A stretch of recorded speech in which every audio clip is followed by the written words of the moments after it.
Good morning, BPI traders, and I hope everyone had a wonderful weekend. It's interesting, last week we had so much going on, a lot of positive global news flow. China's GDP numbers were out, 7.5% for the second quarter, better than expected from the 7.4 estimate.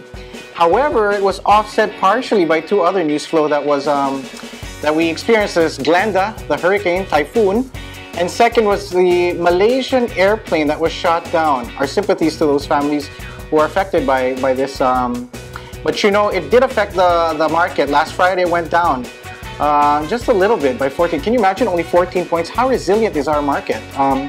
But the thing is, it caused some fear. And you know, there's fear, there's panic. And where there's panic, there's uncertainty. And when there's uncertainty, people flock and try to put their money where there's more safe havens, such as gold or bonds or stuff like that. However, we thought that in uncertainty, there is opportunity.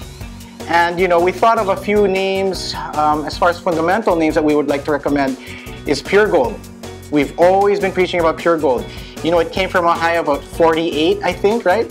And now it's down to 41.50. Our target price is 52, if I'm not mistaken. So looking at the upside, there's still a lot of upside. It's still driven by OFW and BPO. OFW remittances and BPO, the strength of these things that are pushing our GDP. And just to know that 70% of our GDP is consumer. And so with the consumer thematic, Pure Gold is one of our best bets. And so we like Pure Gold. And if you compare them PE-wise, they're less than 25 times relative to JFC, which is around 40, hovering around 39.40, while we have URCs, which is in the high 20, less than 30, 25 to 30 times range. So given that it's cheaper than the other two, it's an industry leader, it's something thematically we like, so look at that. As far as on a technical perspective, when the market was down last Friday, I tried to look at some names, and not much in depth of it, but just looking at it on a technical perspective, I look at RSI, the Relative Strength Index.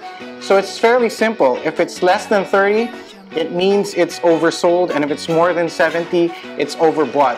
In this case, SECB was oversold. Its RSI is 30, just at the edge of 30. So just for the pick and play, SECB might be a good choice. And those, I think, are the ones I choose for this week. And that's it. I'll catch you next week or the next time I see you again, okay?